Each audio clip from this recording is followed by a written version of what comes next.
ஒரு சிற்றூரில் கதிர் என்ற ஏழை மீனவன் இருந்தான். ஒரு நாள் அவன் வலையில் ஒரு தங்க மீன் அகப்பட்டது. அது அவனை கெஞ்சியது. மீனவனே, என்னை கடலுக்குள்ளேயே விட்டுவிடு. நான் உனக்கு 3 வரங்கள் தருவேன். கதிர் ஆச்சரியத்துடன் மீனை விடுவித்தான். மீன் கேட்டது, உனக்கு என்ன வேண்டும் கேள். கதிர் சிறிது யோசித்தான்.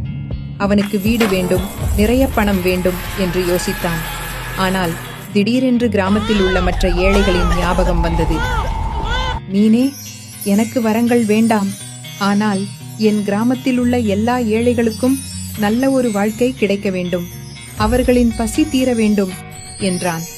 தங்க மீன் சிரித்தது. நானோ உனக்கு மட்டுமே வரம் கொடுக்க முடியும். எல்லோருக்கும் வேண்டுமானால் நீதான் உன் ஆசைகளை விட்டுக் கொடுக்க வேண்டும்.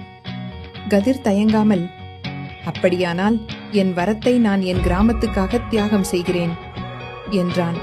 அவன் தியாகத்தை பார்த்த மீன் மனம் நெகிழ்ந்தது. கதிரே, நீ பேராசை இல்லாதவன். உன் உள்ளம் தங்கத்தைப் போல பளபளக்கிறது. அதனால் உன் கிராமத்தில் உள்ளவர்களின் வறுமை நீங்கி எல்லோரும் சந்தோஷமாக இருப்பார்கள் என்று சொல்லிவிட்டு மறையும் முன் மீன் கூறியது, மனிதனின் கருணைதான் உலகிலேயே பெரிய வரம். மறுநாள் காலையில் அந்த சிற்றூர் புதுப்பொலிவுடன் விளங்கியது. நல்ல மழை பெய்து நிலங்கள் செழித்தது. எல்லோருக்கும் வேலை கிடைத்தது.